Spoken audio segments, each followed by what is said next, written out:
Hello and welcome back to Tunic. Last time we got the initial ending and managed to receive take our rightful place. Note there's going to be spoilers abound as we continue where we left off.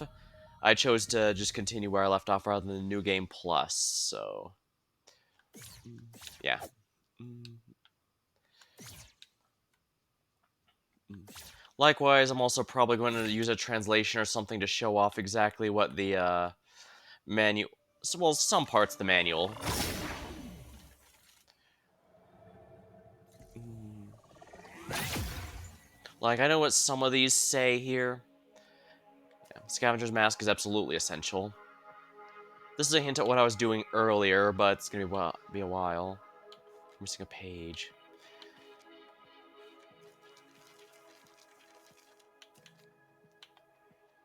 Do do do do do do do do.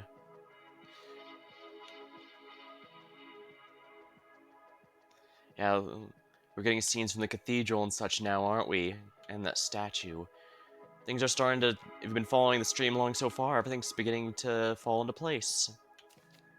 And yeah, and with this page, we finally learned that the one we were helping was actually the heir. By defeating them, we become the heir to the heir, effectively being forced to deal with our. Oh, I don't want to go in the middle, but that would be the final boss fight again. So we're going back to town.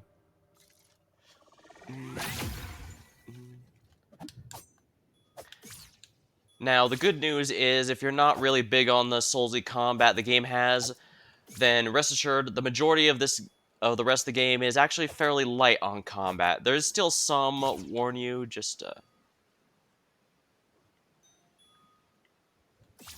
not going to be nearly as much as before. We're going full Oracle of Ages for those familiar. Oh yes, and as you might see here, those notches. Interesting, aren't they? They may or may not be relevant later. Oh crap,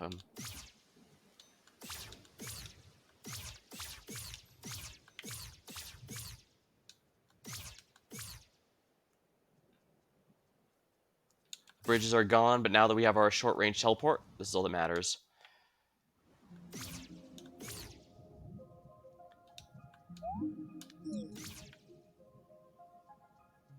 Souls returned.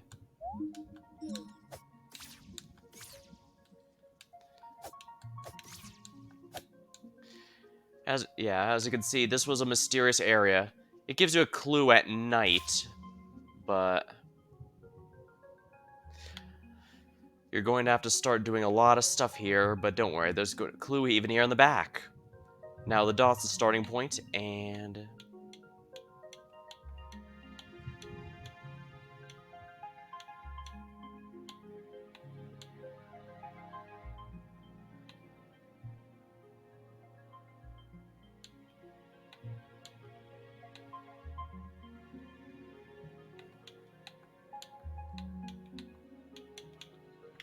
oops, I did that wrong. Let me consult my notes. I actually did make notes for the fairy or souls or whatever this is here, so let me see here. Mm,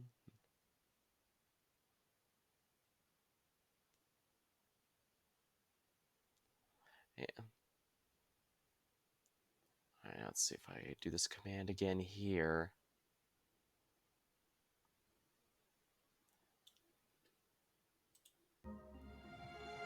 Alright, let's see if I can get this right.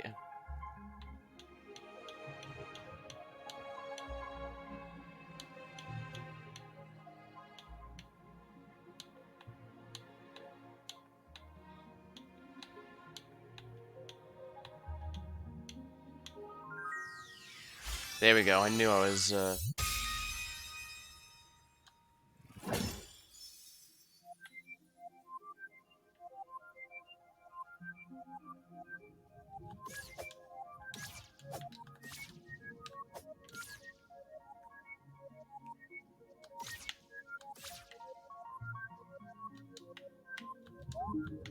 And there we go. Souls returned.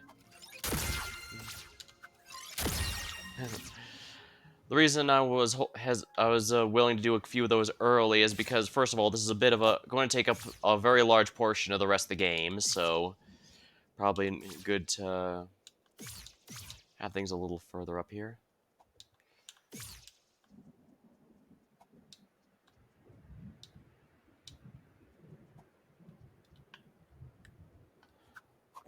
Oopsie.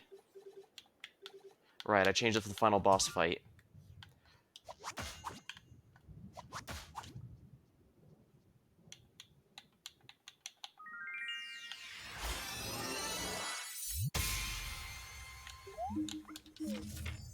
Yep. The hint as to this is on this page. There's also another one that explains it a little better. Let's see, what page is 43 then?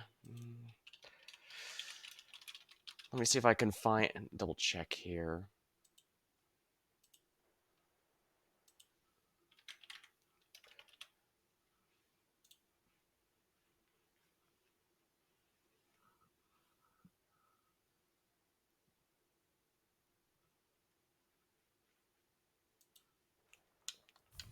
But yeah. The golden path is what it directly says with the Holy Cross. But the question is, what is the Holy Cross? You might have already figured it out, even if you haven't played this game by this point. And just by looking at those arrows and the fact I've been doing these things that have a very specific...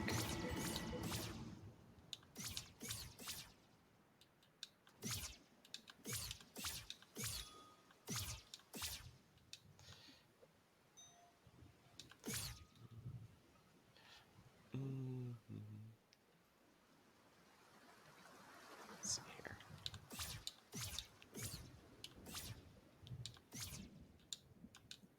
I believe he's asking, do you know your Holy Cross?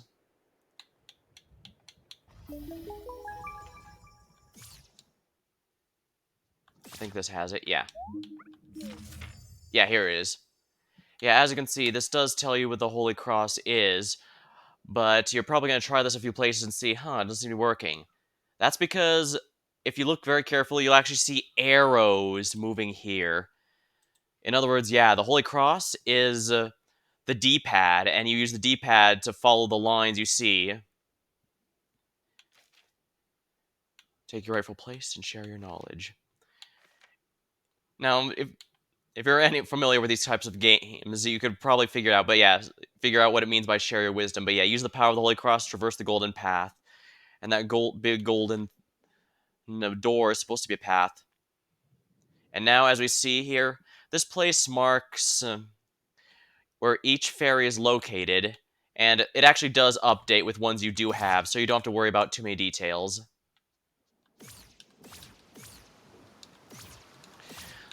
The game does thankfully keep some track of some things for you.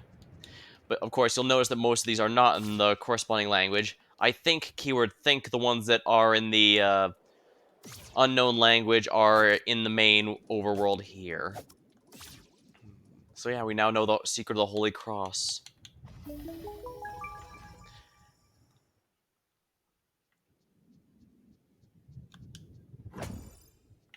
Money! Another talisman. Or pendant or whatever. Some more MP restores. I was trying to use consumables a bit more this run, but I guess I'm not quite as good at them as I thought. Oh, yeah.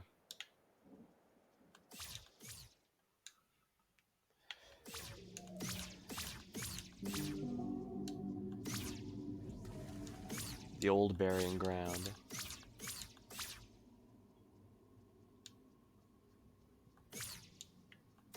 Right, there's a shortcut I don't have to take here.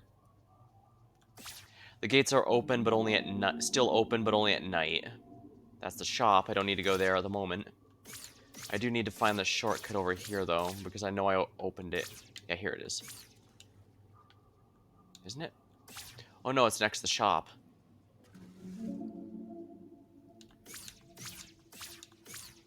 This one's a little tricky to get going. We can go the easier way because it's nighttime and therefore the magic bridge is present.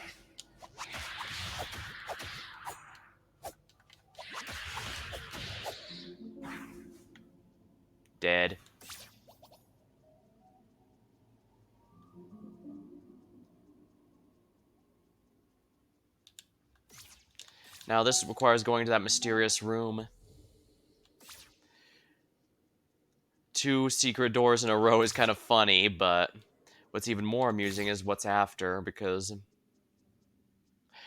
this is one of the more interesting puzzles I remember from my first run, because I actually ran into this fairly almost right away upon entering. However, as you can see, I can't get that chest while the light bridge is in the way, and that bridge is here while it's nighttime, but if I come back during the day, well, obviously it's not there.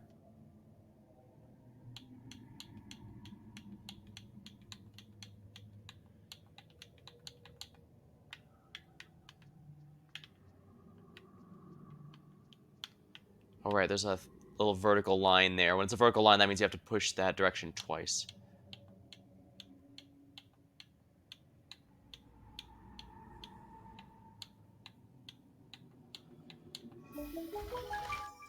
What purpose was that, you might ask? Well, remember when I said I couldn't go any further here? Indeed, you can probably figure out where this is going.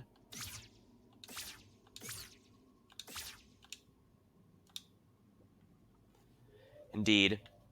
Like I said, this is supposed to be another one of those situations where you think, wait, was that always there? And yes, it was. It's just that if you try to go early like I did, you'll quickly find that there's a wall there preventing you from progressing. This isn't... I'm gonna spoil that this is not actually required as part of the story, but it will be a nice way to go. It's just gonna be a nice bonus, because why not?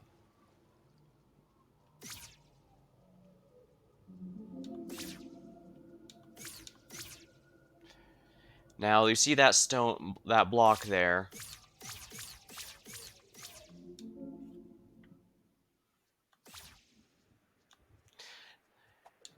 Now, if you recall, in the eastern forest, there was indeed a broken doorway there, almost like the one at the top of the overworld mountain here.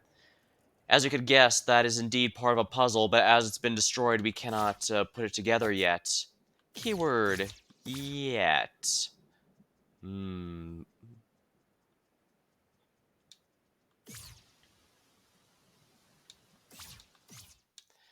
And yeah, once you realize the Holy Cross, you're going to see these things where they previously never were before. For example, this pattern here. Why is it unusual? Turns out, no, it's not just for looks.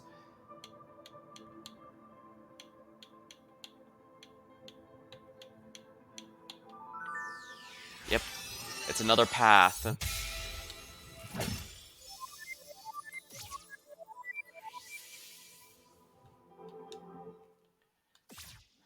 Now, in order to get that chest, we have to come back in the daytime. And of course, we can just take a nap in the house in order to change the time. Boom, was that easy, huh? Oh yeah, the windmill. Those notches are actually rather important. That little dot, that's where you start. That little line, that also shows with the 2 dots being where it ends. Now let's see here. Do I have notes on this? Let's see here. This is a windmill, right?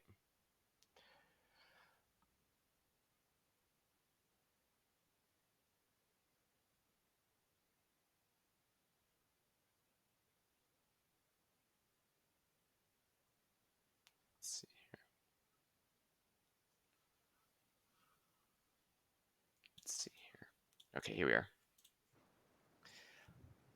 The windmill puzzle.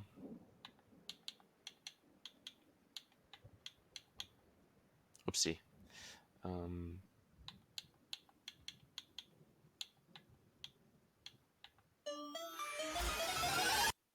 Oops.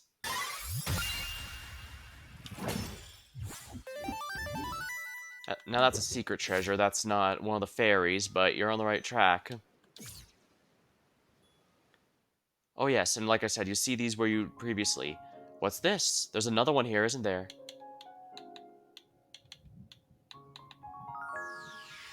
Yep, that little tapestry had another one here the whole time. And yes, it is. The chests are all color-coded to know you which is which. Gold gives you fairies, rainbow gives you secret treasures. And yeah, unfortunately that's gonna block from here on out. Not a big deal, but something to be wary of, I suppose.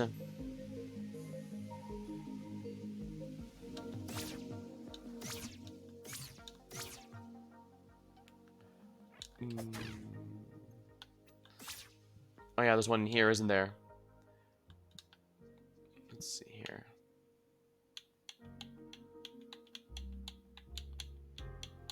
Here we are. I do like how our little face is a flashlight.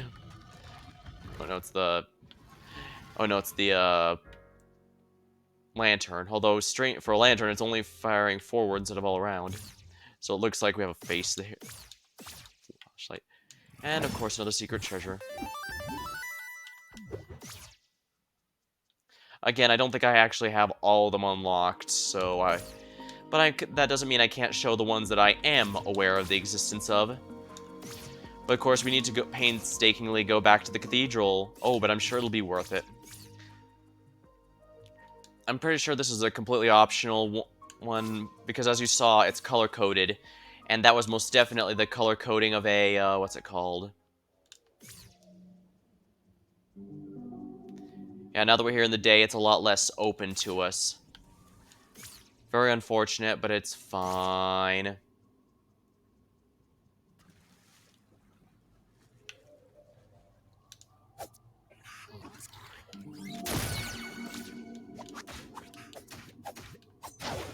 There we are.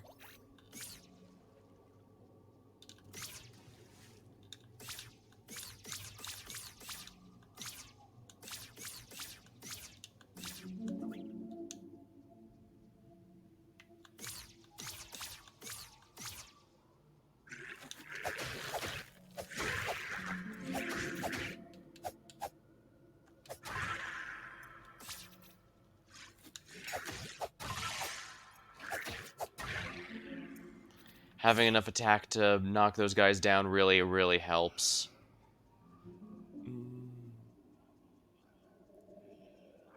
Oh, I guess I have to go a long way around.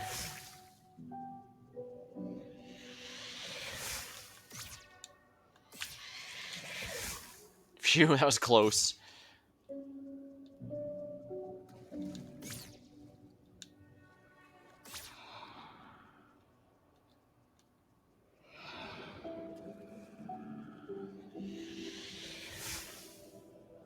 Yeah, we're just gonna hightail it out of here.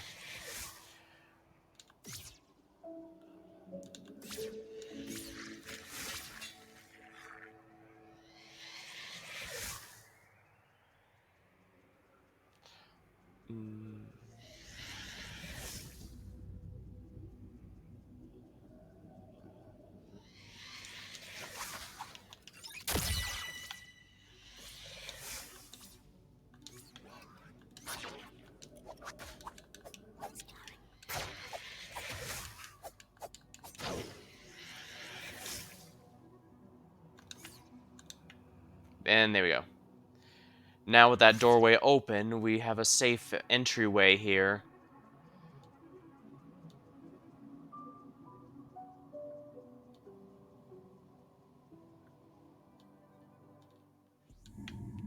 And as you can see, that now you can see that the bridge is gone. Again, it's a secret treasure, so rest assured they're not too cruel with secrets required for completing the game.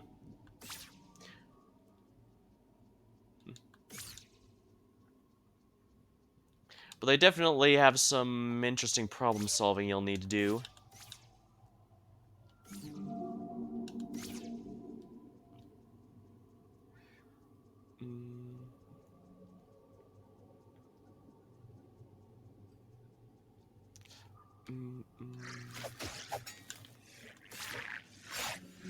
Just smack him in the rear and run off. We're being very rude, I'm sure, but we've got a lot to do tonight. Or at least for as much as I'm capable of showing off.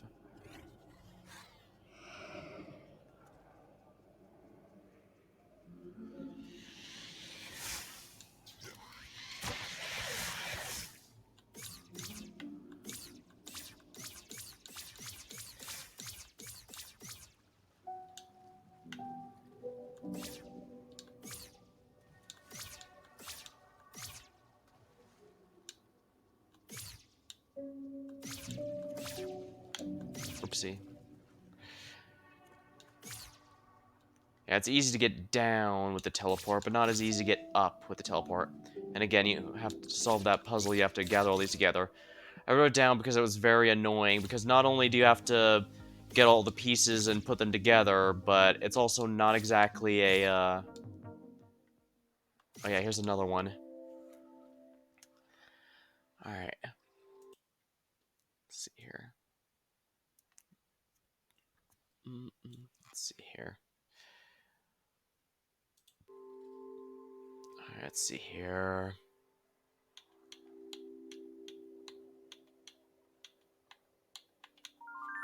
Here we are.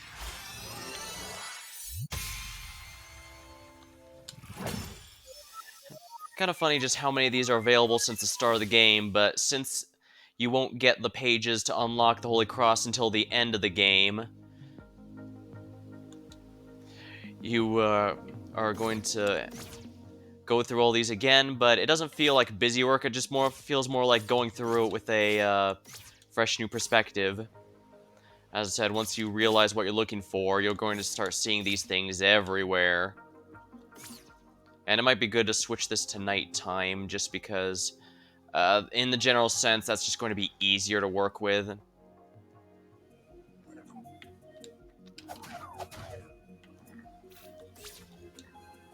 Oh yeah, the chime.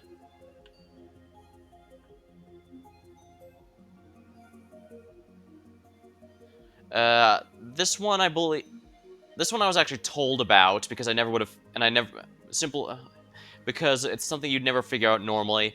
Basically, it plays some notes, and those notes are what you need to, replay in order to, I'm losing my train of thought here. It plays a handful of notes, and you have to understand the language properly to play along, because it doesn't always seem to... I'm not sure if I'm doing something wrong, but it almost seems like it changed up each time I attempted to do it myself, so I don't believe that's one secret I'll be able to show off. I apologize.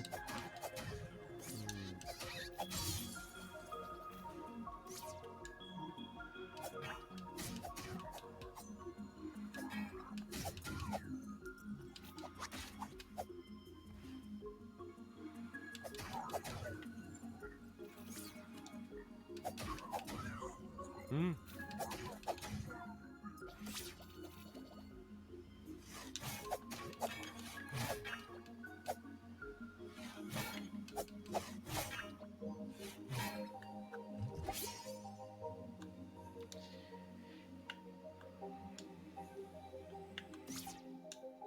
Oh yes.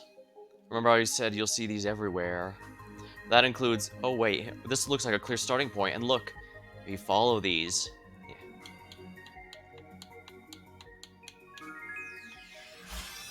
It kind of looked like you were supposed to use this, but no, it's this part. Clever, clever.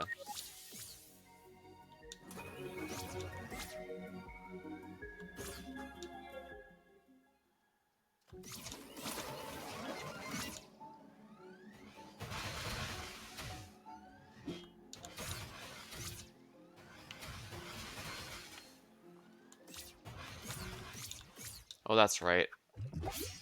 This is the mysterious tower.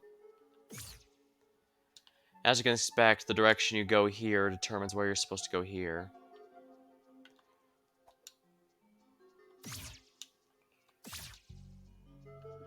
It's a bit tricky because you have to go up and down a few times. Let's see here. And look, these are lines. Whenever there's a vertical line or a cross pattern created, that means you have to tap that same direction twice, so... Yeah, luckily it does give you an examination of everything here, so you don't have to go up and down repeatedly. You just do it this.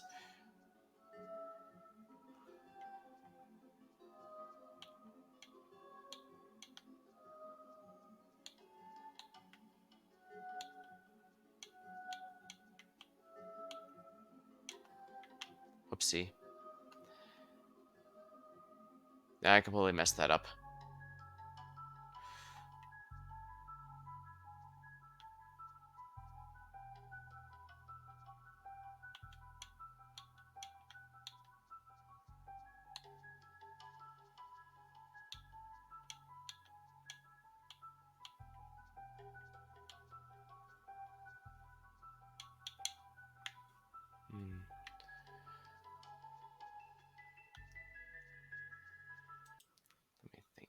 Hmm. Mm, mm, hmm.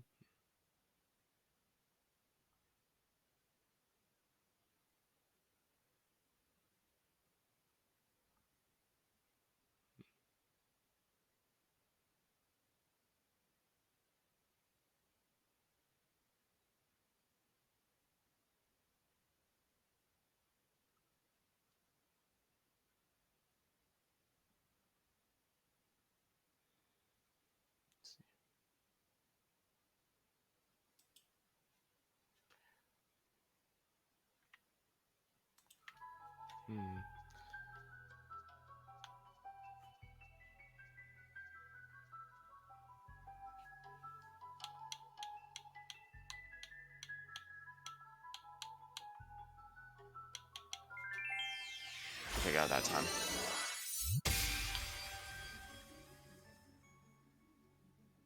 As I said, I've gotten through all these normally, so if I end up having to look something up, and I probably will for the forest, for the Eastern Forest puzzle in particular, I'm going to allow it because again, I've beaten the game already.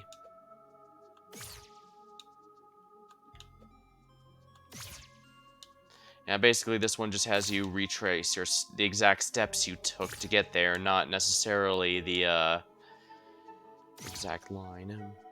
Not, yeah, like you don't have to go around corners or anything like that. I probably could have come at night to make it easier because those turrets are not there at night. I don't know why, I guess they just shut down at night. So why am I doing it during the day? You got me. Oh, here we are. There's something here too. Just money here.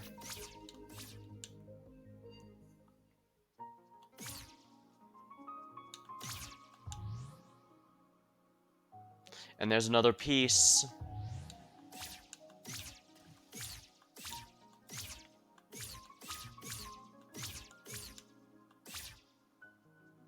And because that bridge is no longer out, we can take out these guys.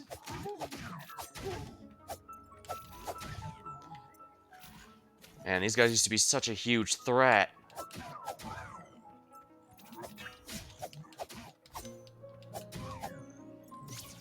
Ah. Yep, that pattern on the ground again. Again, I could have saved all of them here, but to an extent, I kind of wanted to give a sense of what's going on, what's even doing. Because a lot of these are not immediately obvious. Oh yeah, there's one thing worth showing off here.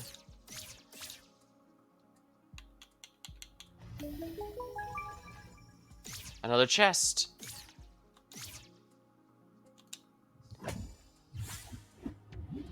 Already have one. Yes, and you may have realized upon grabbing that. Wait, did we never get an upgrade for our sword this entire game? And you would be correct. You only have one sword the entire game, and the stick, I guess, if you want to use that for whatever reason. There's probably a... Now, if you're wondering why that is there, I didn't look up any specific... Because this is why, but if I had to speculate, it's probably there so that speedrunners or people who wanted to start with the, Western Guard instead of the East one could potentially go there without necessarily... Because the hero's grave is right in the middle of nowhere. It's very clearly meant to be out of your way so they can act as kind of a tutorial of sorts. But of course, if it's not your first playthrough, you typically do not need such a thing.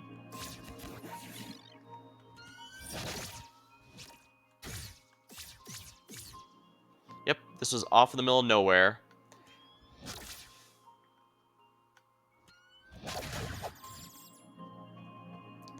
Yeah, this is why I want to get this, because off in the middle of nowhere, but you'll also start to see, wait, this is like a plus. 1, 2, 3, 4.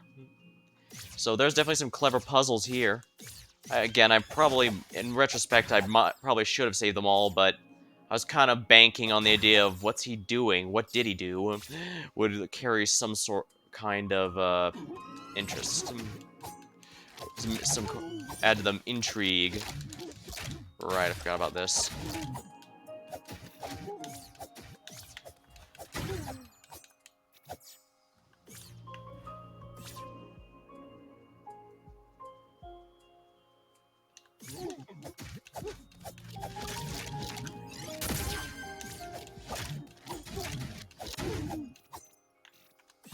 Yeah, the gun is really good. It does a lot of damage, but it also eats through your mana with Hummer-level energy efficiency.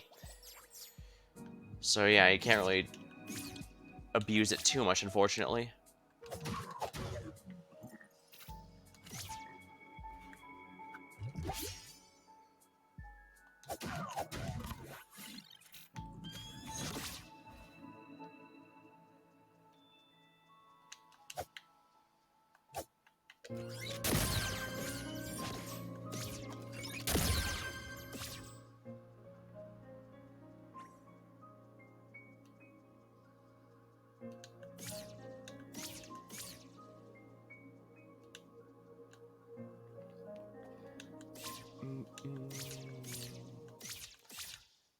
Yeah, I'm gonna look at the floor patterns, floral patterns.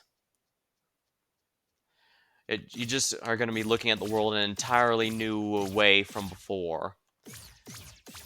And that was a feeling that was completely indescribable, I guess is the best way to put it.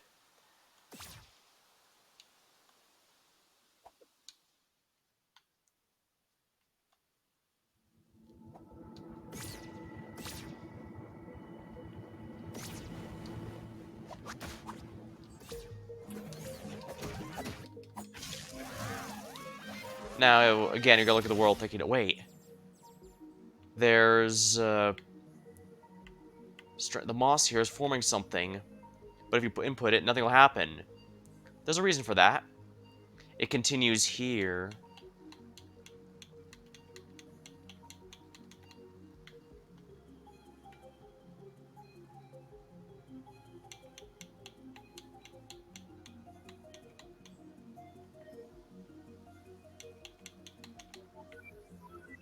Oopsie.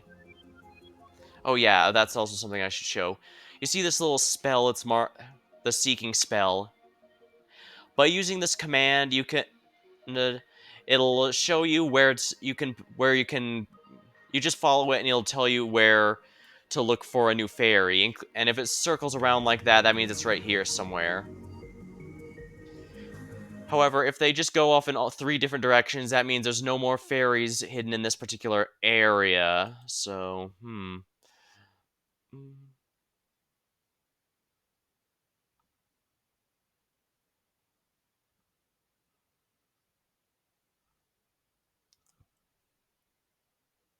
Let's see here.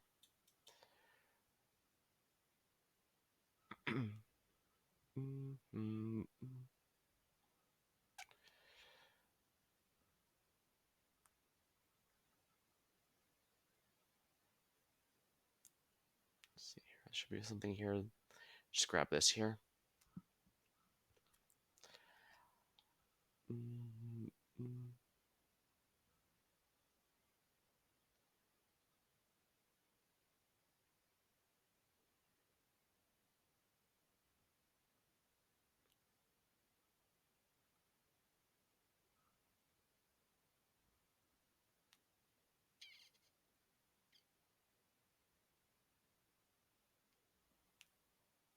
There should be moss here.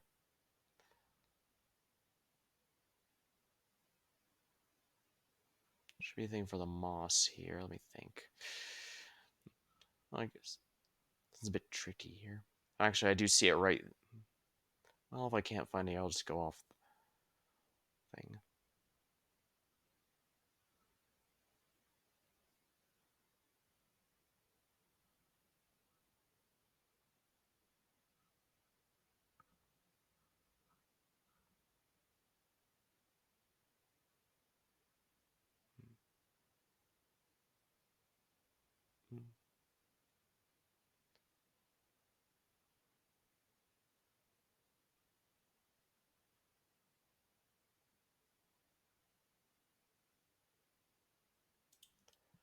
Oh, whatever. I guess I'm not gonna. I guess I'm not finding that. Oh.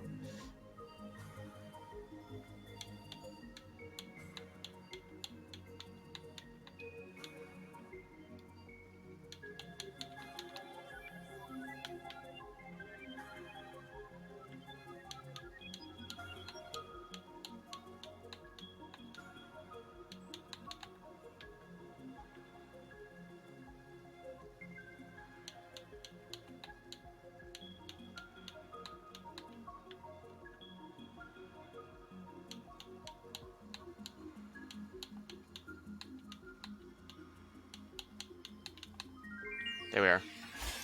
There. There's a lot of them, so I guess it's easy for someone to get lost in the list there.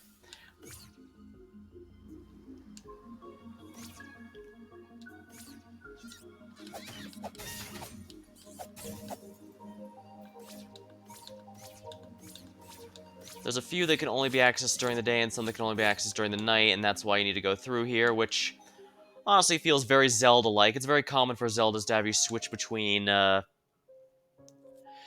different worlds, so to speak, whether it's light and dark world, it's a past and present, or in some cases just a regular-sized world and a tiny world.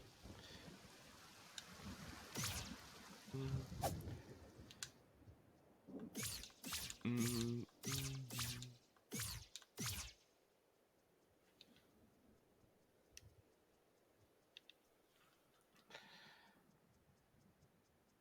Yep, as you can see, that's how I solved this puzzle as well. Oh my.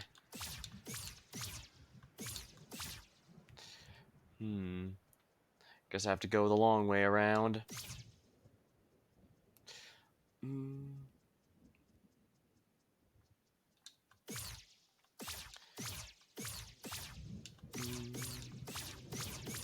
Actually, what am I doing?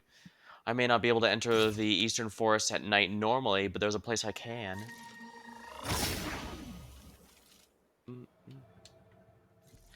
Yeah, because this is no longer cut off thanks to my ability to do short-range teleports, we can now freely grab them.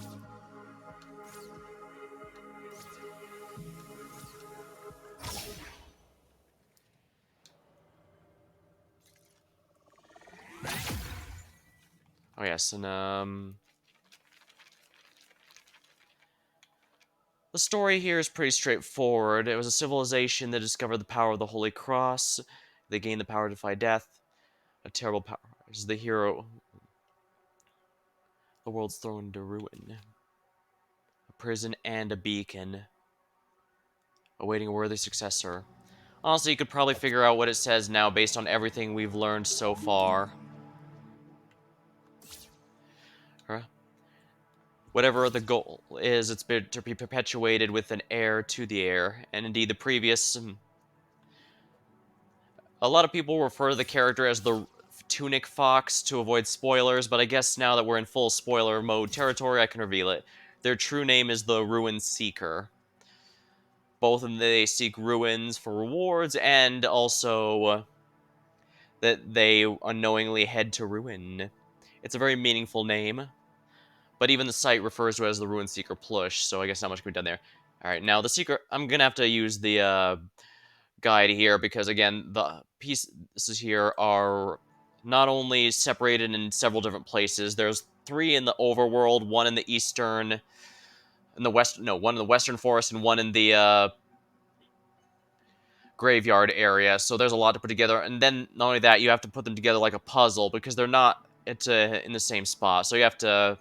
I used a lot of MS Paint stuff, but I probably should have used something with layers for that. So, yeah, this is one puzzle that was really tricky.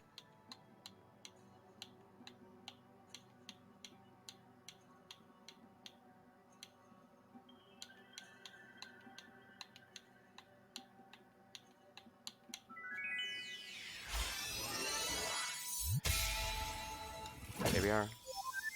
All that just for one fairy, you're thinking. The answer is yes. Oh yes, but we can continue now get treasures that were previously blocked off from us.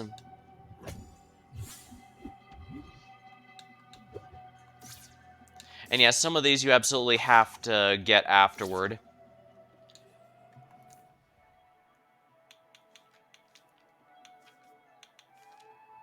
If I remember right, let's see here. If you seek to increase your power. Oh no. Yeah, this basically does confirm that the heir is the one who revives you, and they grant you powers in order to grant hope, grant power and hope to the that you yourself once had.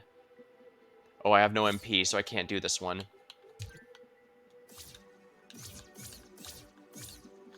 Gonna have to rest up real quick to get my MP back, but that's not bad, honestly. As you can, that one's really tricky, if I remember right. In fact, is there even notes about it in here? If there are, I might have missed it. Oh yeah, and this is, of course, the final puzzle. The Door to the Mountains. If you're thinking, oh, are there's pages? That's correct, but as you'll notice, we're still missing a decent amount of them.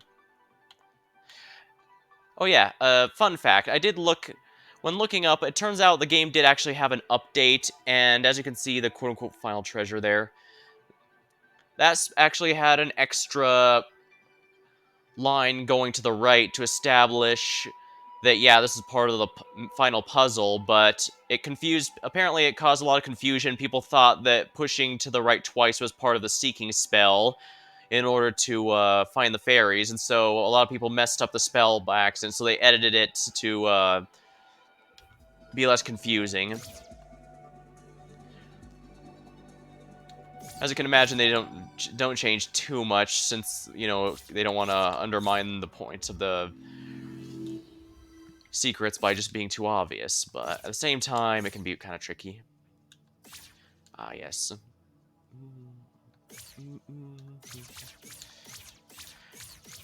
Let's see, I believe there's another one up here that can only be obtained. Ah, yeah. I didn't go down here. Yeah, it won't even let you go down if you try.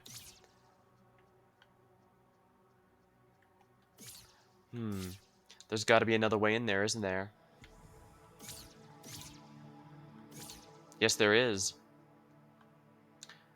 I believe I'm doing the Dance of the Holy Cross.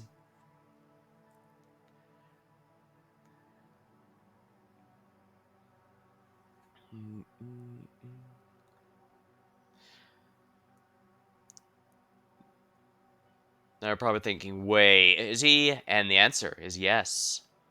Again, once you realize what you're looking for, the entire world will change as you realize just how many were hidden in plain sight. Although granted, this one's a little different.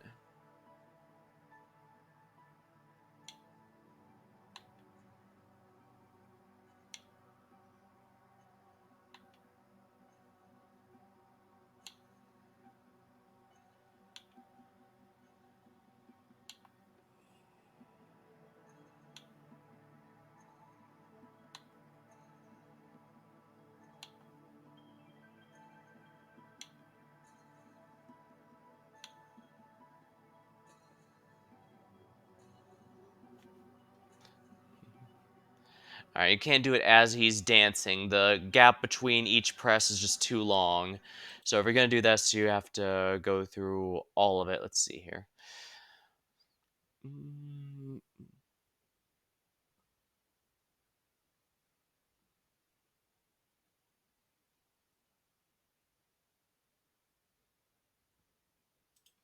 Oh, that's not what I'm looking for.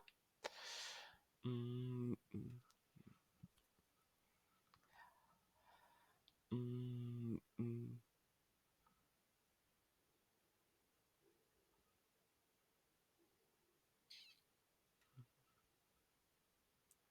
Let's see here.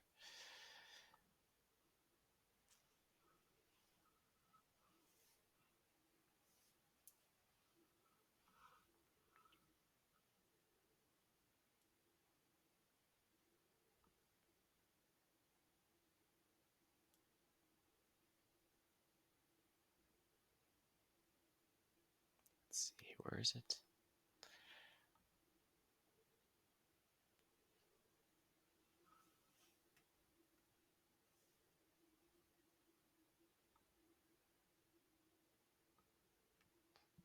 Where is it?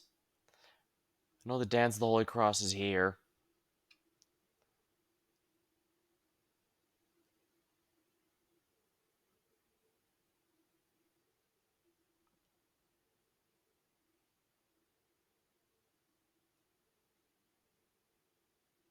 Hmm.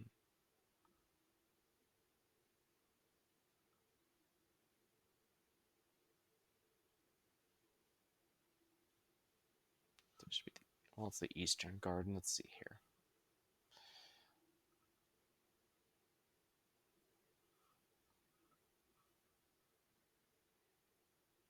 Okay, where is it? It feels like these are less of these are showing up less and less. I swear some of these are vanishing. Hmm.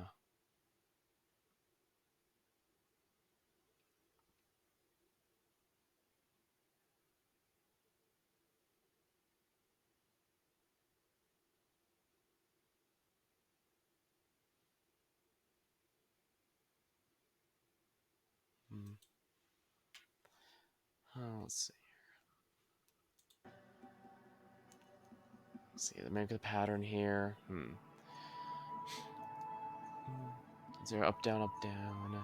I know it started up, down, up, down.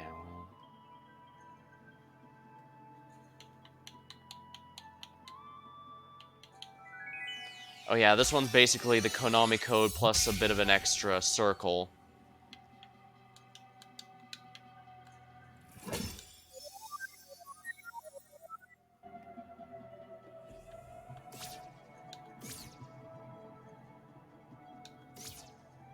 Oh, I can also have entered from here the whole time. Well, good to know there's multiple ways to approach it. Actually, that seems to be the case for quite a few things. In fact, even the fact that I did quite a bit in this run out of order compared to my first run should probably give you a pretty good idea of just, how open-ended the game is in terms of how you wish to complete it. And indeed, you can even collect these fairies as you go along, and I imagine that's something speedrunners do for the true ending run.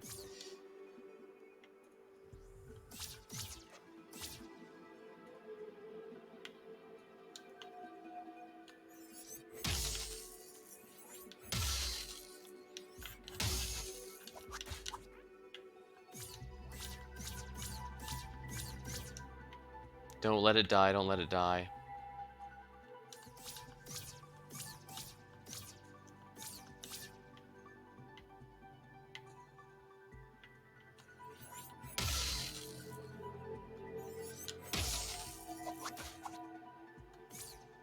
That didn't work as well as I was hoping it would.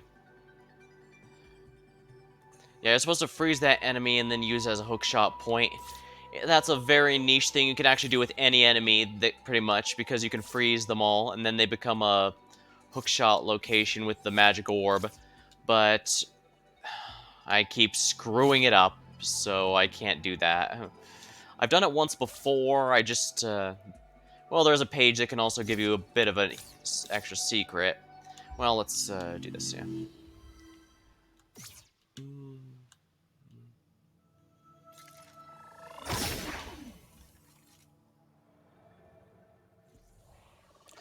Technically speaking, I think you only need to do half the fairies in order to get the item you need to continue the game. That is the next page, but I'm sure I could do better, really.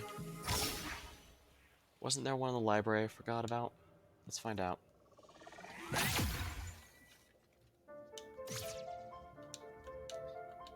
Oh, yeah. I believe this guy is basically saying, here to gloat? Well, now you've done it, you've released the air. Either you need to defeat it and take your rightful place, or find the Holy Cross and share your... And, basically exactly what the, manual here says. Oh yeah, speaking of which, where is he? I remember this one being noted because it's actually a bit of lore that actually isn't specifically helpful. Basically, it just tells you the librarian stole one of the pieces and is trying to find the Holy Cross, which he believes is in the cathedral. More specifically, he seems to be under the impression the Holy Cross is a physical item you can find within the game, but in reality, it's the D-pad. So...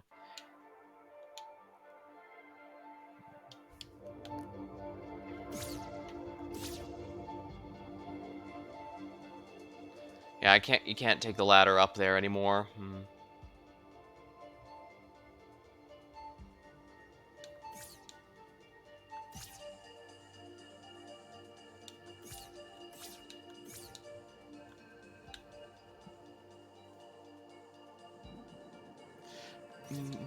And a librarian definitely thinks he's a lot smart. Is one of those people who thinks he's a lot smarter than he actually is because he clearly wanted to become the next Ruin Seeker himself, but never discovered any of the necessary secrets for it, for better or for worse. Ah, yeah, that's right.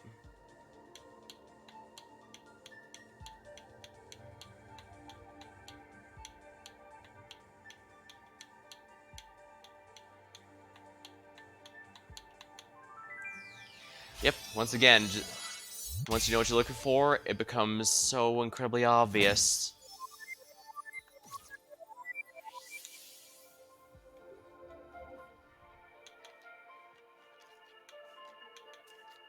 Got everything right.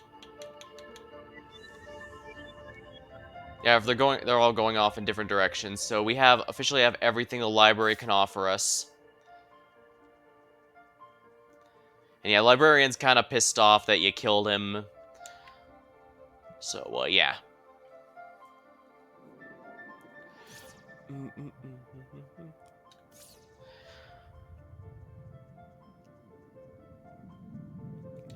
I guess with the initial ending, the game might seem a bit more Souls-like than one might anticipate, but I wouldn't say it's entirely a proper Souls-like. Because while it does have a bit better combat, a bit more in-depth combat than Zelda games typically have, it still has a lot of puzzles. And I guess I could kind of see why some might compare it for the purposes of lore, since it doesn't directly tell you the story, but I mean, a lot of games don't directly tell you the story. Yeah. In fact, the original Zelda 1 here just gives you a quick prologue, and all the details from there are to be worked out, so yeah.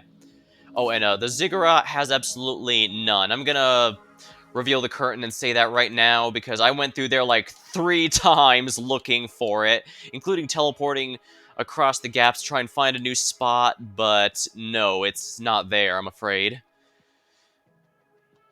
I think the Eastern Vault might have one that I missed.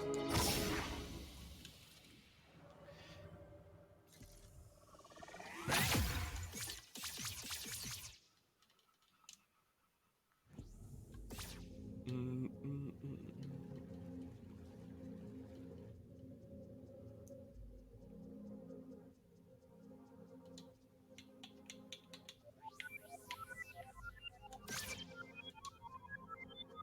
Interesting, one is here.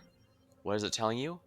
Ah, what did those candles say? Remember when I said 1, 2, 3?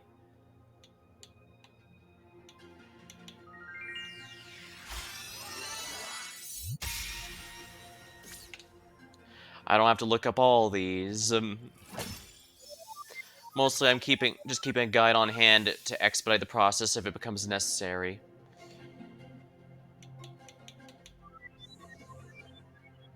Yeah, they're going in 3 different directions, so there's no more fairies in the Eastern Vault. That is fine. Like I said, I think if you want to complete the game, you actually only need half of them, but I'm going to go through all of them because I feel like it. Might be good to just rest up here real quick, so if I screw up and die, I go right here.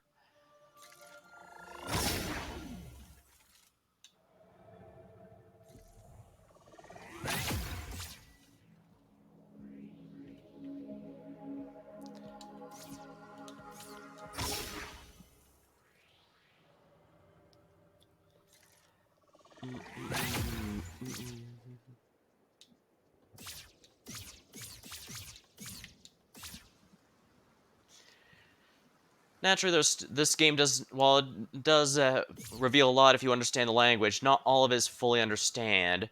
Like, from what I'm understanding, it never fully explains exactly what was going on with those skeletal dragon fox looking things, for example.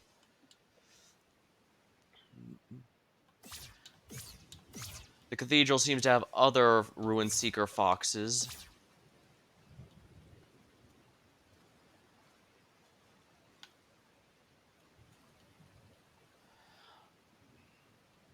So they're clearly going after the power of immortality there, but to what ends? Now,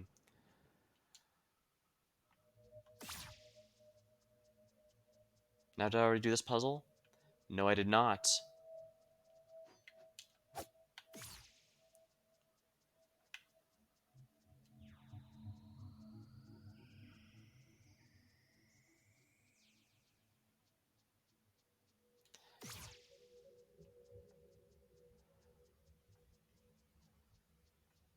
Bit of a roundabout path, you say? And you can't, no, you cannot teleport to it.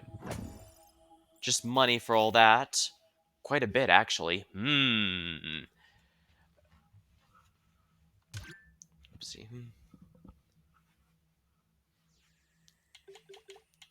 The shield lantern and the hero's laurels are the items we have equipped here. And let's see here. Basically, you're supposed to write down the path you took here. Or this I actually do remember, but I also don't remember the exact pattern off the top of my head. Mm-mm.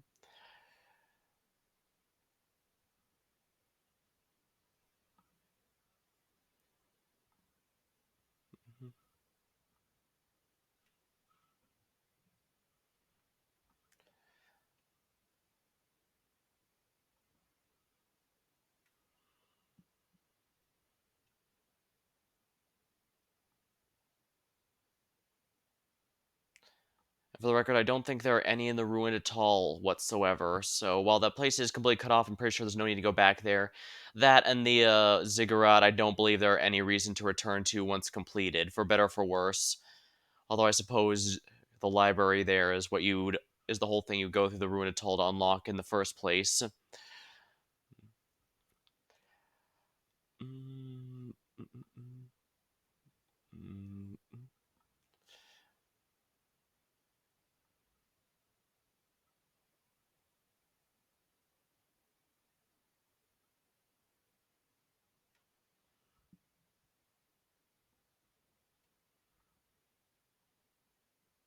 Let's see, where's this one here?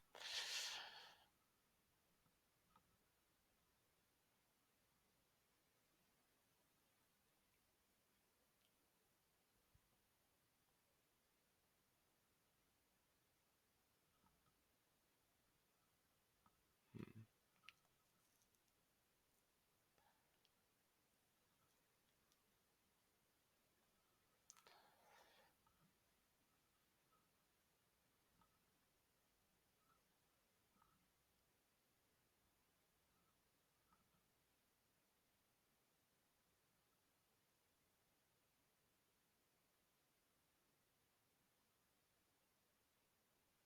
Once again, this seems to have gotten completely lost in here.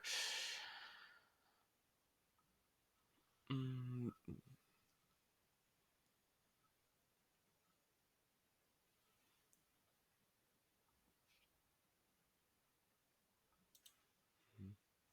Alright, so let's see here.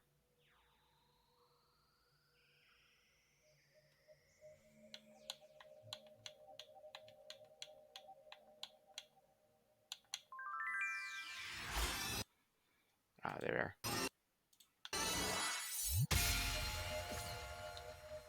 Oh, you can't teleport through.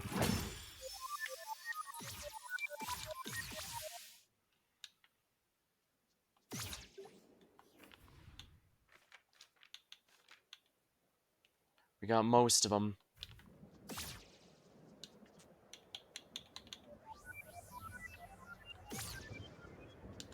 Alright, they're all going in a single direction, which means they're all going to be up there.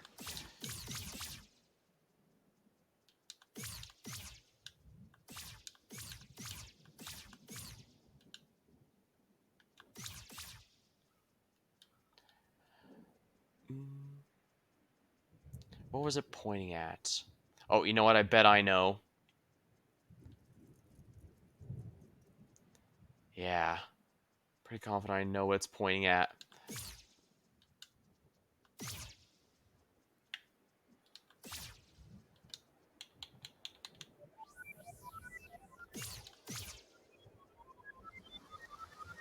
This doorway.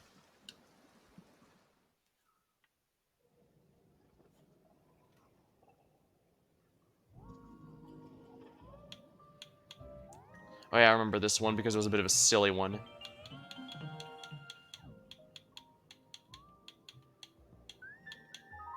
Yeah, basically it just only goes right and up. It starts with 4 each and then repeats, doing 1 less each time. Yeah, I actually remember this one because it was easy to memorize.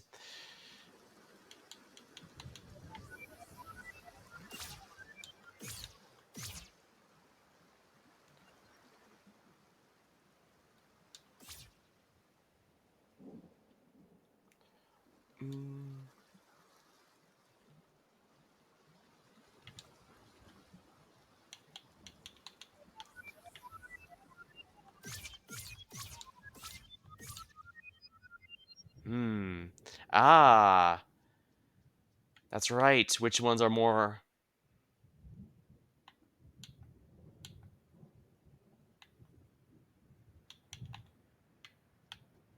So 1, 2, 3, 4, 5.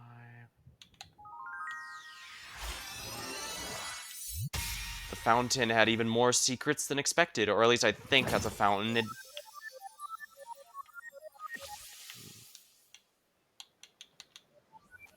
I won't surprise you, I got quite a bit of use out of this spell. Or they're going in the same direction, so...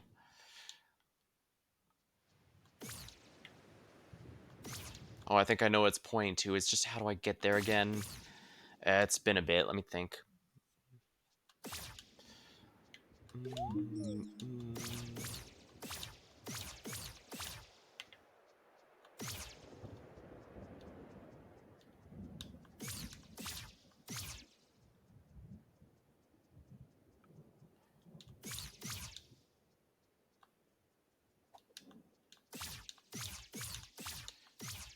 Is this one?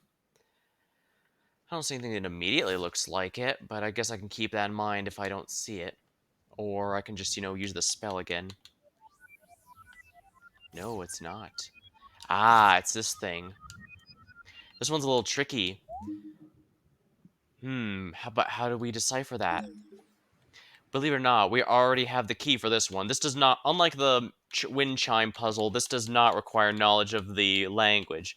Rather, you have to remember, I guess I can reveal it here. You just need to find the compass on the map. One of them has it. I forget which one has it, but it'll tell you. Yeah, here it is, see? So you need to memorize this specifically in order to figure that out.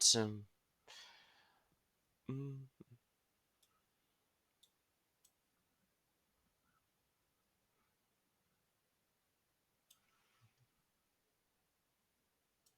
So yeah, you need to use this compass as the puzzle solver.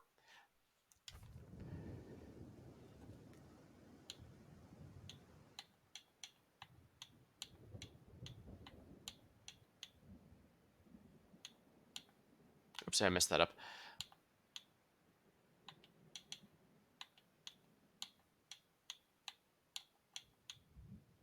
Oopsie, messed that up again.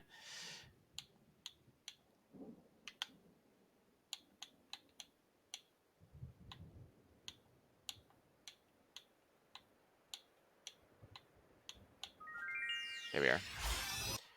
So this is not nearly as hard as it looks. You just have to recognize those, find the compass, and go accordingly. Now, how many are we through here now? Only one left.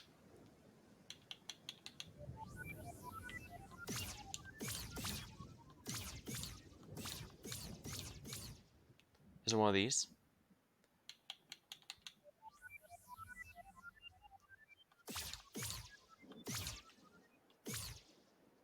Hmm. Mm, mm. Where are you taking me, game?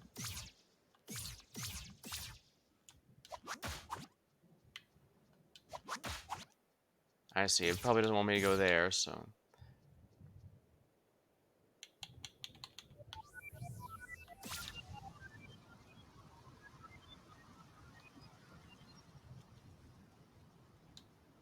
Ah, I see. Yeah, it was really hard to see.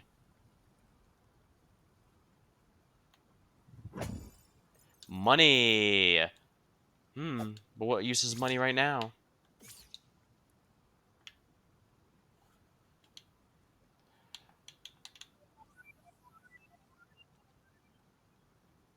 Ah, there's a secret location here.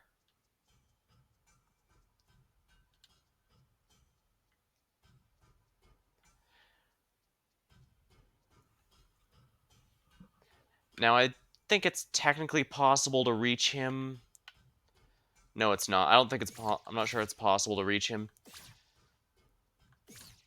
But that's also going to make you wonder how... You might try and get to him like I did. Try and figure out what's going on, but then you think, wait, is it what he's standing on, or... No.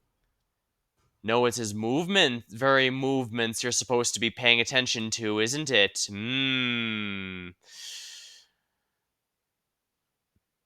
Let's see here. I'm gonna look this up real quick. Or maybe it'll be faster, so we'll just watch him. Actually, which fairy is this here?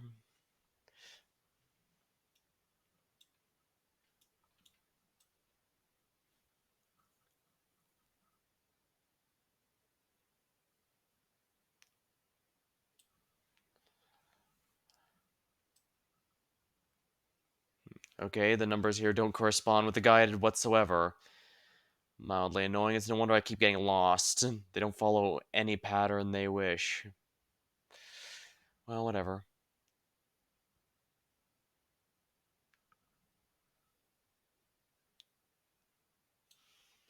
Here it is.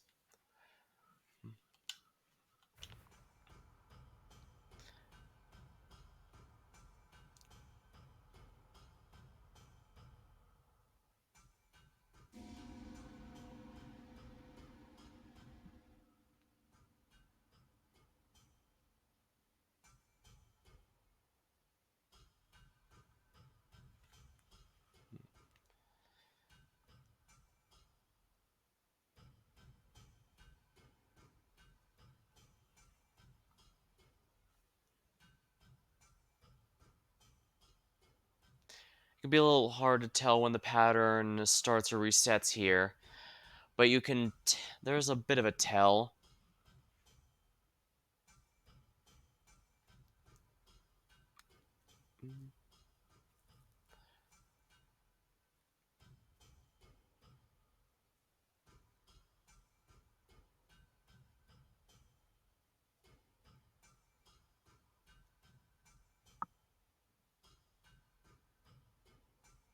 Yeah, this is the tell. As you can tell, as you're well aware, the Holy Cross does not have any diagonals, as it's a D-pad. D-pads don't have any diagonals, so when he goes there, that's when he restarts.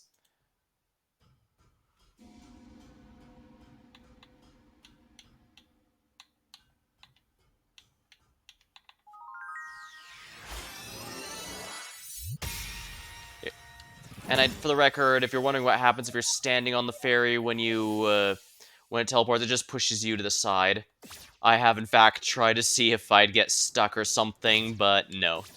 And yeah, those flowers are indeed supposed to be an indicator that something is there. As I said, this game has everything very methodically where it is for a very good reason.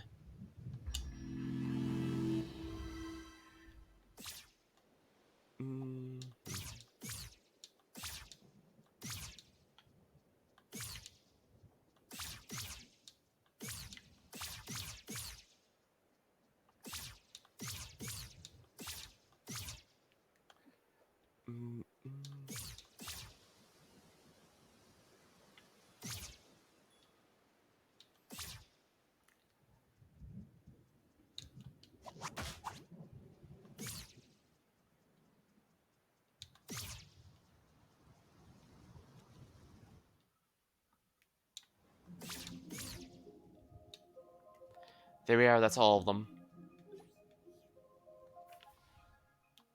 Yeah, as I said, I think you technically only need half, and you'll get what you need here, the page. I believe this is supposed to be a hint as to how to decipher the language, and the bottom part there tells you a bit about what the secret treasures are all about, and the pages to find them on. So we officially have the back of the manual.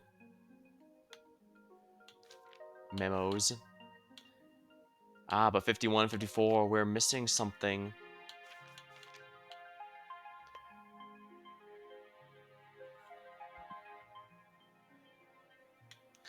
So, we're missing 52 and 53, which is very bad, because 52 is one of the ones needed for the final puzzle. Where could it be? Yeah, getting them all just nets you that secret treasure there.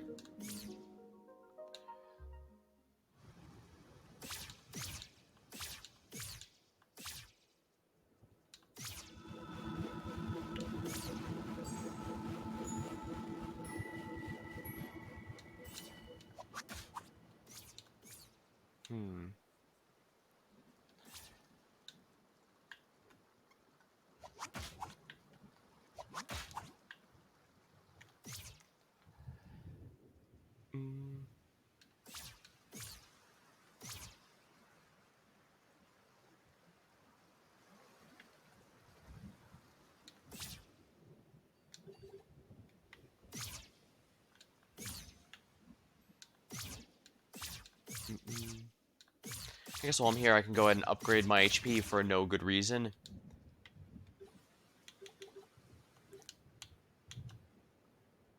Mm-mm. Mm-mm.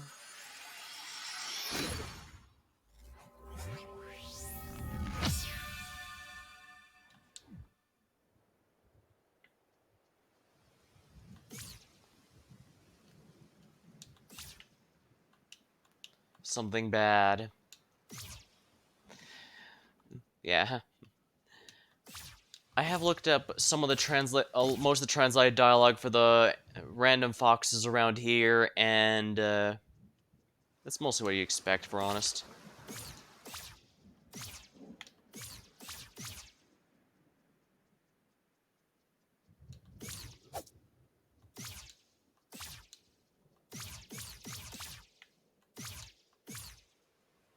There's one thing I want to show off, but it's not here. Let me check.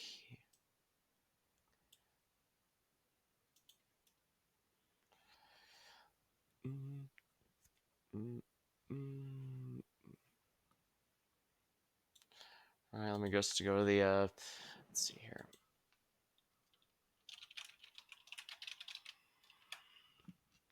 I know there's a specific place I can go for. I just need to remember where.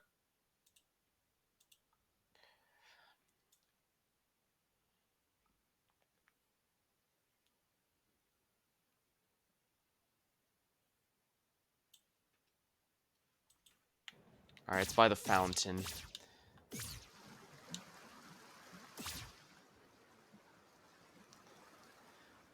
Not sure why I didn't go to this sooner. Yeah. This is a secret area.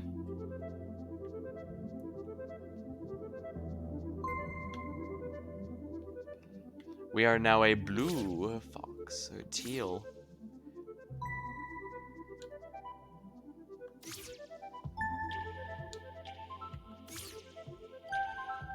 We're now very deep red.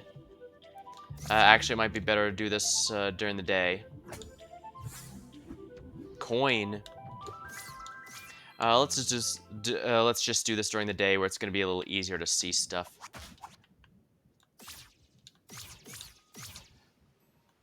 There's gonna be enemies around, but it should be fine. We have so much HP, I don't think it matters.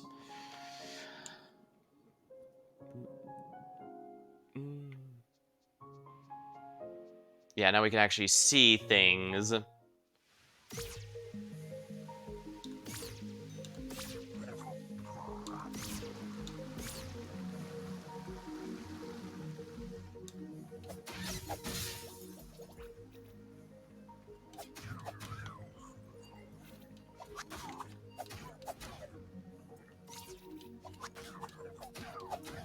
Oh, yeah, as you can see, you can actually see the staircase here if you know to look for it. This actually means you can access it pretty early on. You just have to have access to, the, blue fox. You just have to have access to your sword, basically. Seems a bit more yellow than when we started, don't you think? No, I think that was, yeah, blue. I think that was our original color there.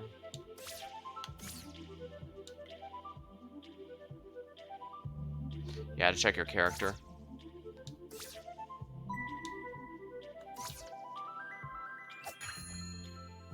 Oh, you can do this to reset at any time. There we are. Yep, you can change your character's outfit colors, body colors. Reset at any point.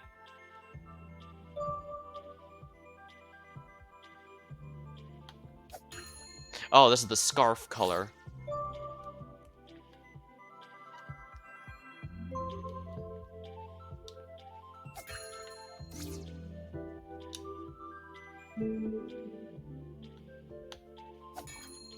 Oh, the boots.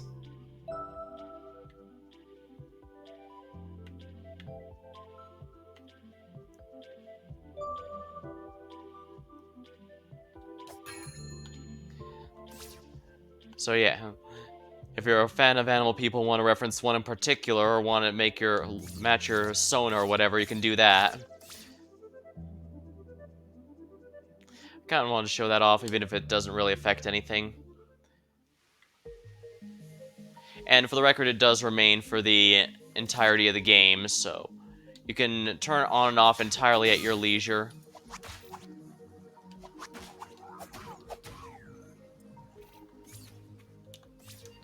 Now I'm trying to remember, what am I missing?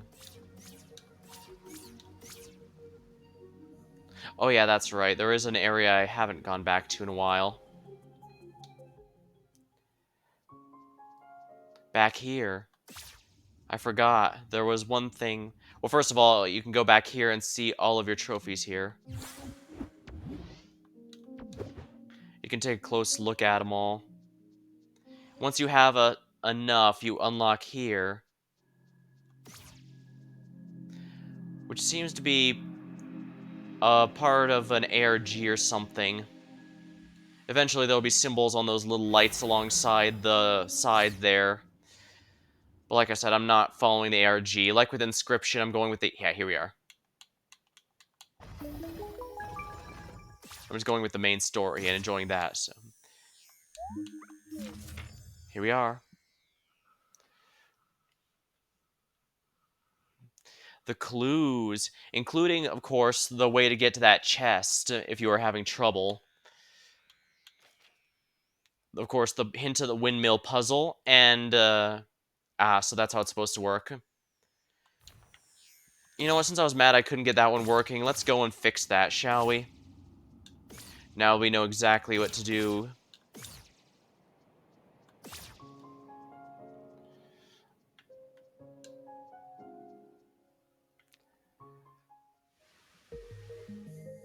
Let's reduce the enemy count then, shall we?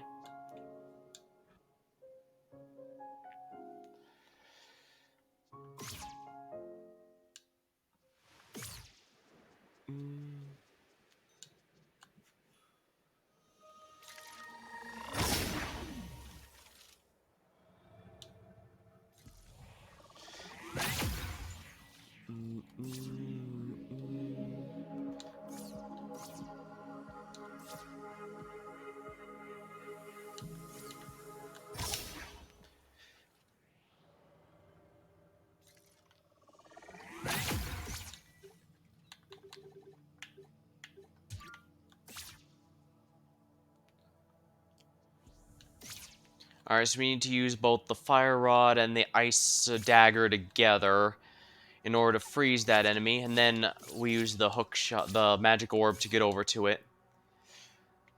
I keep calling it the hook shot. It's a magic orb, but it's functionally similar, so...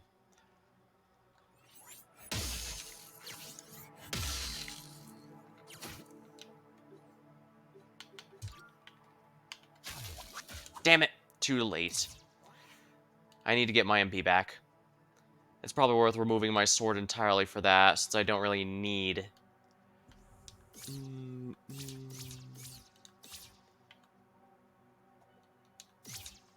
Yeah, I don't want to be fiddling around in the menus while the enemy's frozen like that, so let's, first of all, restore our magic, because that was very magic intensive.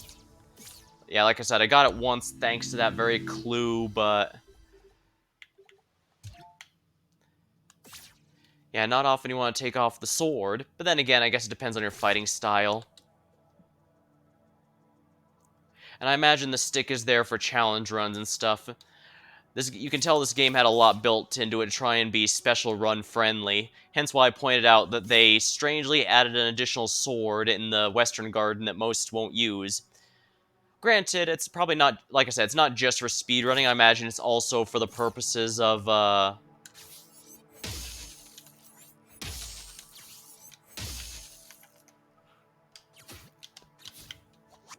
Oopsie.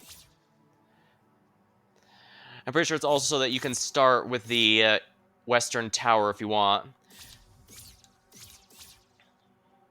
Because while the game does subtly push you towards the East Tower first and make it clearly the easier one, there's nothing stopping you from doing the Western Tower first if you want.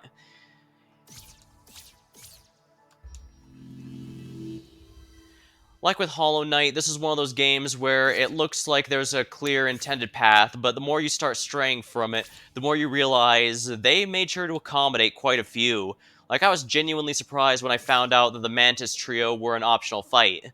I don't think I'd ever skip their fight, because their fight is one of my favorite in the game, but the option is there for those who wish it.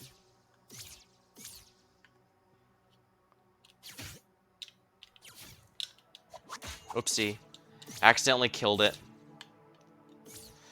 Yeah, this is really dangerous because that enemy is not very durable. And no, not intentionally not upgrading my damage won't really... I don't think that would help much, if any.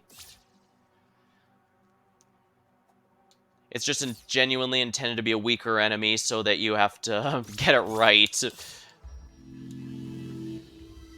I guess I could do this in daytime where I could just climb and not have to zone through a couple areas, but I don't feel like it. Especially since that means I'd have to cleave through a handful of spider enemies and such. I could go around, but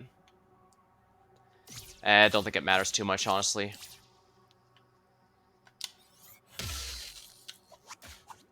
Oopsie.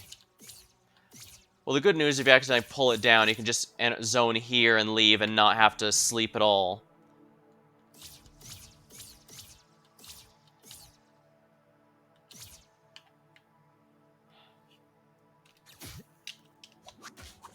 And there we are. There.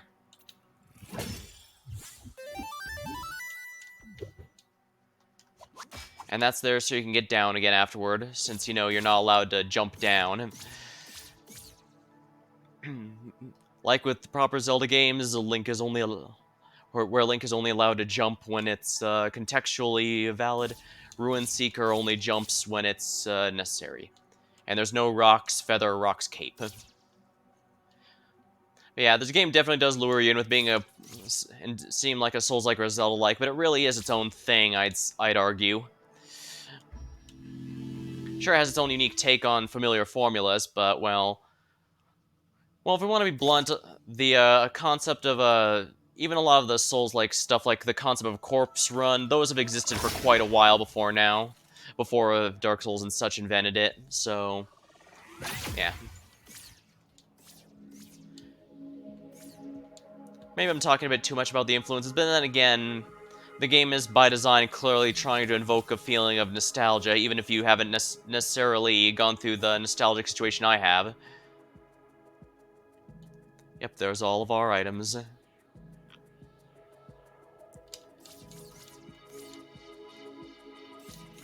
But we now have all but one.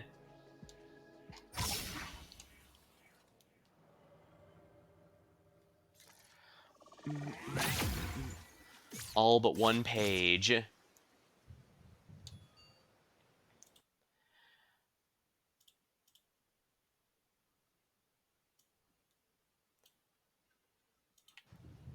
Now,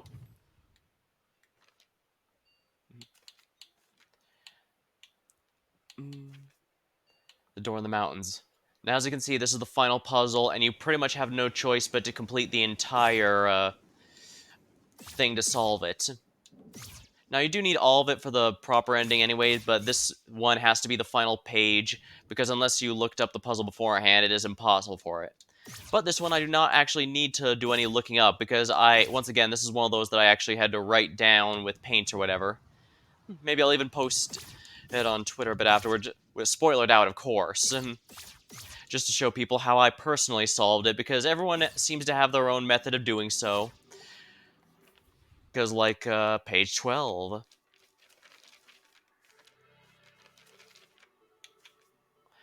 But now you're probably thinking, now gee, where is the puzzle here? Where are we supposed to go? But wait, you see that little cube there? Indeed, that cube contains the two pieces that are going to be essential for the puzzle. And if you're thinking, wait, so it wraps around at some point? Oh boy, does it wrap around. I'll show a few more while we're here. 16.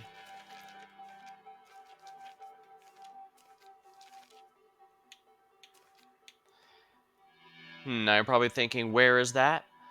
Now what goes next? But wait, in the background, you can see a gold line going through it, don't you? Page 1516. Not all pages have it, but the thing is, not all these pages are used in the final puzzle.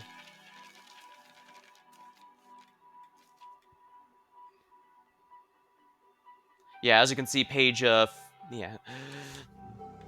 There's a handful of pages that are not in here. I mean, pages 15, 16 are on there, but not all of them are,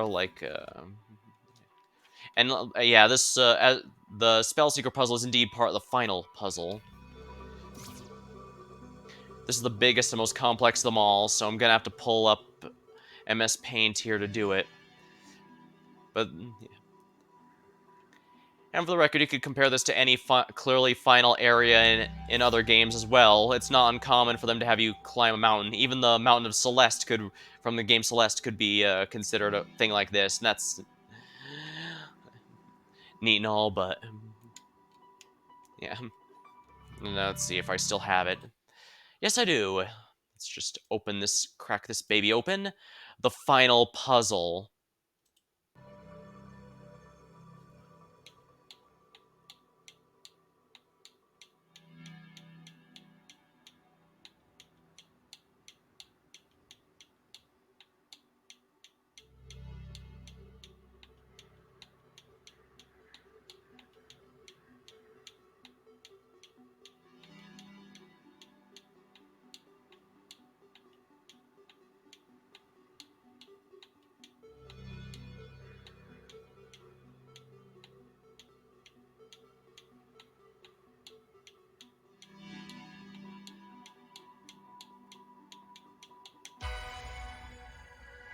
And there we are.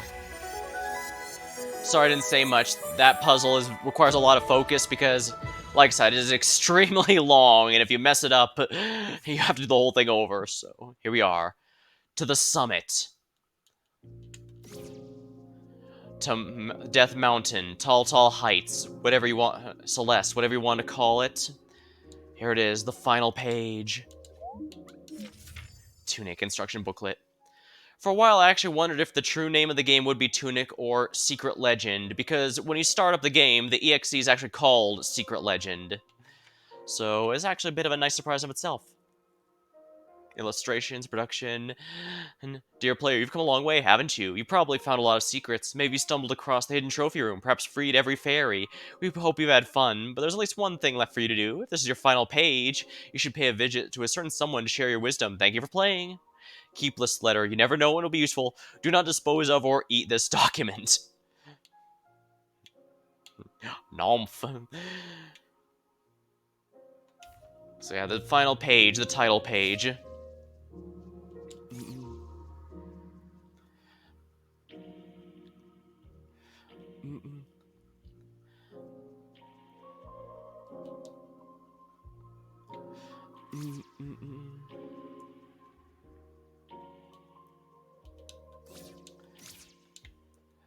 Of course, we still, after all, we're still the hero, and we have to save at least one last person, and the person who possibly needs the most help. Ending the cycle once and for all.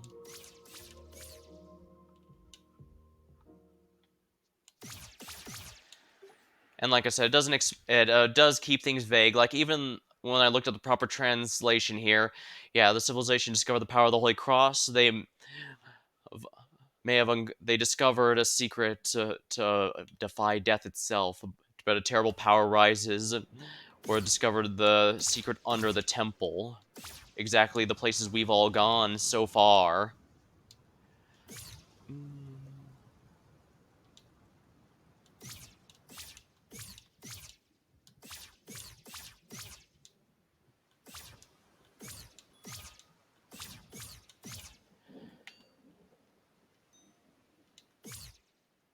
Now, I don't think it matters too much, but I guess we can take the save point in the library in case I accidentally missed a page or something.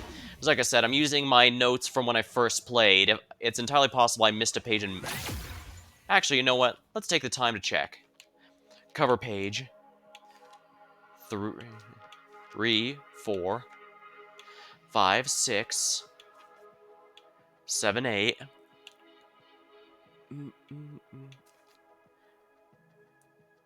Oh yeah, there's one last thing I do need to show.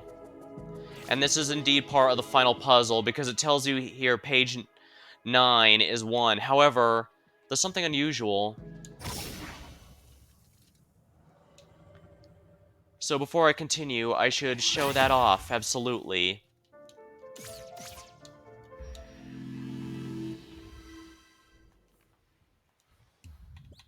Quit to the title screen.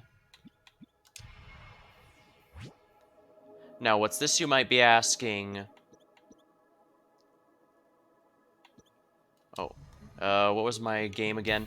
What was my money again? 298. I just want to make sure I load the correct one when I go through this, because the first one is my file completion there. As you can see, this is all 8888.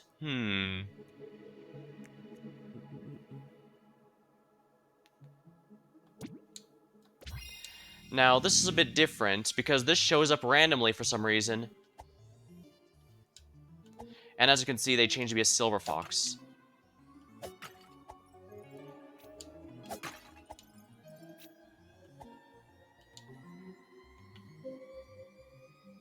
Now, with this, you might figure out what's exactly going on. But there's also a reason I'm breaking these.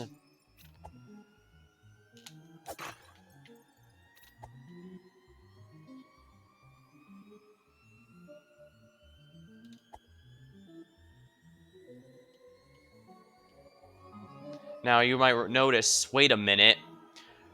Is it repeating? That's why I smashed these pots. It's because it does repeat, and you can prove it by simply destroying these pots to prove, wait, I've been here before. Because if they weren't, they'd either not be here or be in complete pattern. And yeah, that plus here actually does matter. So yeah, this is the final secret that you have to unlock the puzzle with.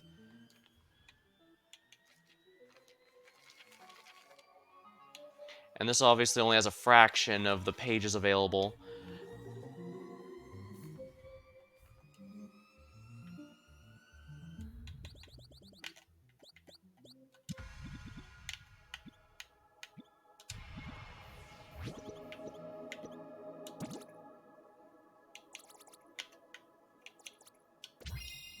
So yeah, that was actually a hint, and the funny thing is, we've had that page for quite a while.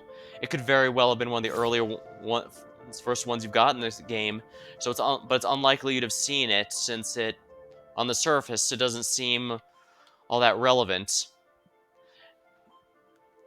Like I said, it's all in a language that you can't entirely understand.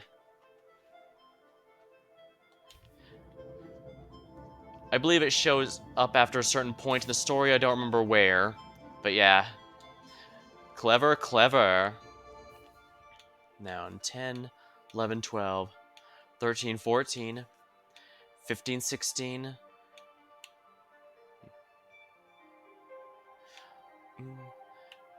17, 18, 19, 20. Try 1, 22. Oh yeah, and yeah, that's as you can guess, that golden panel is another one for the final puzzle. Again, once you know what you're looking for, you never look at this game the same way again. And I absolutely love it.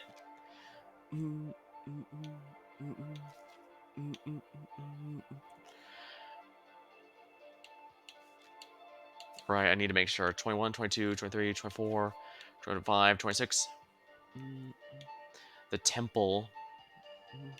The temple when we turned in those crystals. 27, 28. 29, 30. Under the well and beneath the earth. 31, 32. Preview of the big boss. Funny is, while I typically, yeah, you can, like I said, you can fight these bosses in actually any order you want. It's kind of funny, really.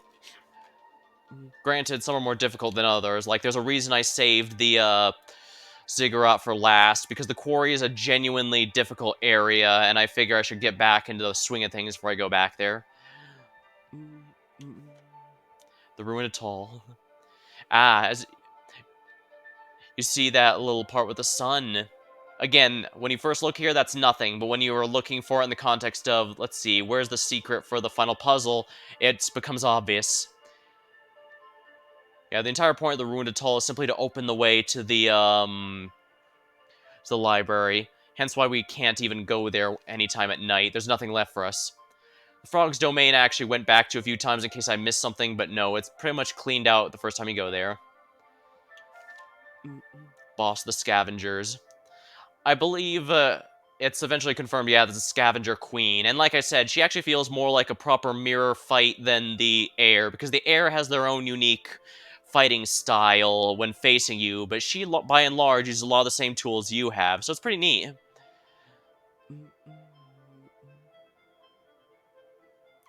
And this is a big hint that you absolutely want the Scavenger's Mask. As I mentioned in my first playthrough, I actually didn't get it until the tail end of the game, so I made sure to get as early as I could here, because I didn't even enter that monastery until after I'd already bypassed the early area. The zone's dangerous, best left alone. Even if you're feeling brave, only ghosts are permitted to enter the inner grounds. Yeah, this is another one of those pages you can get fairly early, but you can't even enter this area until after releasing the air. Cathedral. Again, this is when you get a bit early, and that's because this is the one that has the far shore. That's right. Neither here nor there. Interestingly, the opening narration does mention that the foxes managed to unlock the power of the unlock access to the far shore. So it seems quick travel is pretty common there, but, well, as with many civilizations that seem like almost utopia, there's always something creepy underneath. Legend says wearing this allows something extraordinary. Yeah, simply by getting the hero's laurels, basically the entire game is opened up, virtually bar none. And like I said, as you probably noticed, there's significantly less combat, period. In fact, you want to, even if you could attack that one Rudling, you want to avoid it, because he's your clue as to saving that fairy that's hidden in that room. Is he guarding it, or is he just moving? Or maybe he's possessed by the fairy to give us the hint to find it. Who knows? And yeah, it's kind of funny. The lower right one there marked with... It clearly says it is the library there, but it's also marked as the gravesite, and that's because, yeah, the librarian stole it. And the Holy Cross here. You can't get this or this page until the tail end afterward. Hence why it's a bit tricky to... I actually took a while before I realized, oh, the Holy Cross is not this. It's following the lines. But like I said, once I did it, everything clicked. The game immediately fell into place. I do appreciate the game keeps track of these so that I didn't have to keep track of those. Even though I was already writing stuff down, it was just kind of nice to have a quick list of what I did or didn't get.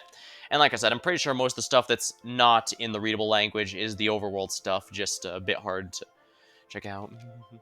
It's just hard to realize that the first time through, I mean. And of course, the final puzzle. The door in the mountains. And of course, the memo here is just a bunch of clues and stuff. Oh, by the way, that star there is a potion you can use to heal yourself. It's just... You can use the Holy Cross for an instant heal.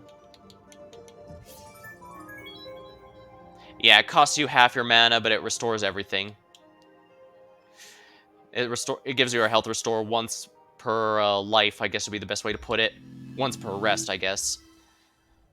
However, the reason, if you're wondering why I didn't use that when I fought the air, it wasn't to avoid spoilers, it's because it's actually kind of difficult for me to get the input in correct with the Holy Cross while I'm mid-fight like that, because, you know, I gotta focus on dodging. But I'm sure there's people who are much better at that sort of thing than me. And now it's time.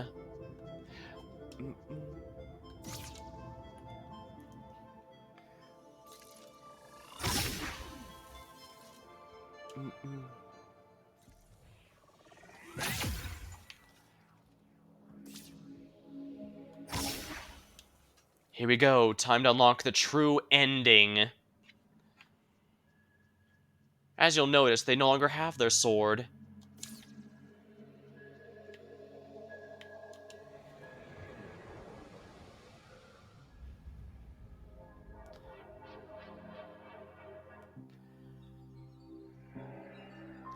They're about to call the sword to attack again.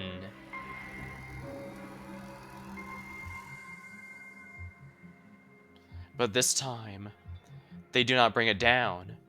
Why is that? Reminding them of the adventure they themselves had so long ago.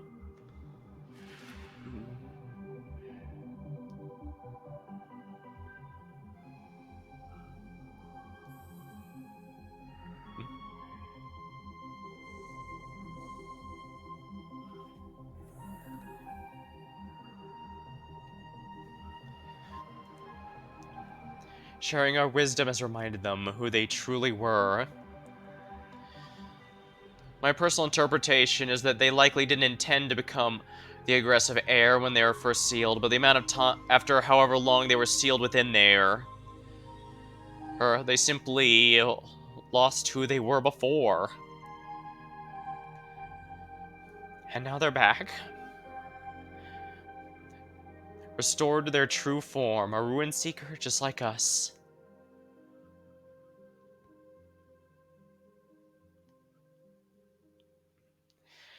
Sorry, I've always been kind of emotional. It may not take much, but sometimes it can be nice. So that's what that TV and snacks were at the end for. Rather than having empty hallways, the places we explored before, we now go back with them once again with our new friend.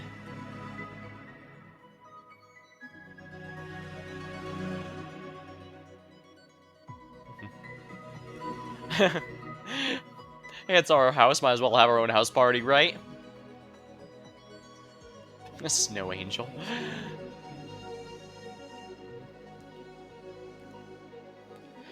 Just one change to each of these ending scenes completely alters the context. Like I said, it doesn't fully explain anything, so this is just kind of my interpretation of it.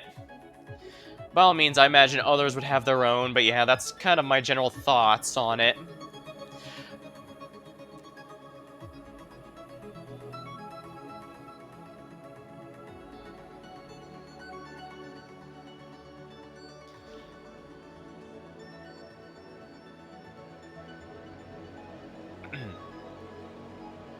Oh yes, but you will notice that when we went in, there was no fight in general.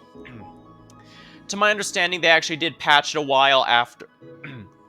After I played, I believe they patched a bit in order to make it so that you are now given the option to fight the heir or not, because if you do a New Game Plus, you do keep all of your items, including your completed pages, and since that means you already qualify for the true ending if you completed it before going with New Game Plus, that means that you can't get the normal ending anymore, where you take your rightful place, quote unquote. And while most would probably consider the true ending the more satisfying one, it makes sense you might want to at least see the other one here and there now and then, without having to restart completely fresh. So yeah, now you're given the option. So yeah, if you go in New Game Plus now, you're asked if you want to fight the heir or go for the true ending.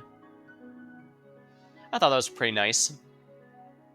And also continues the game's themes of giving you as much freedom as possible in how you wish to go about things. I said from the start, but this game really does do an awful lot with very little. And I mean that in the best possible way.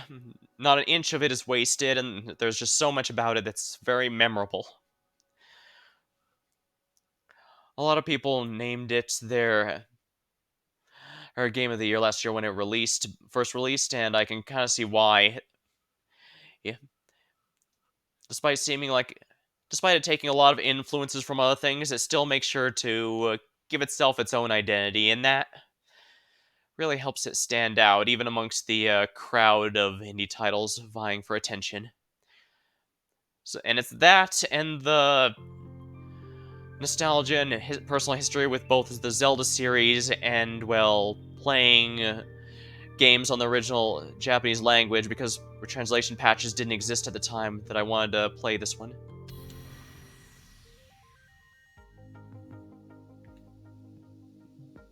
And here we are.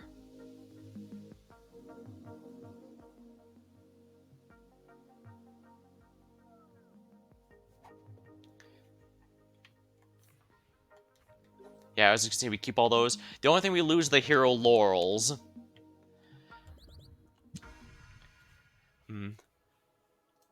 A bit early, but it's a satisfying ending, so... yeah. As for my personal favorite Zeldas, it honestly kind of depends on my mood. For Zelda itself, I've probably replayed Minish Cap the most, simply because it has a lot of fun stuff to do with the size changing mechanic and also with the it's also one of the few Zeldas where you can actually permanently miss content because of those kinstones and stuff, so that's another reason. But I've also replayed Ocarina of Time and Majora's Mask a lot. They're definitely a duology that's stronger together than apart, because it feels like I've seen it commonly quoted that each one has something the other lacks, and I do think that's a pretty good way of putting it. Majora's Mask has a lot of open-ended stuff, but that also means that if you can't complete something before the time runs out, you might end up repeating a few stuff, while Ocarina of Time has some open-endedness, but also keeps enough linearity that set pieces will never repeat and stuff, so they both complement each other.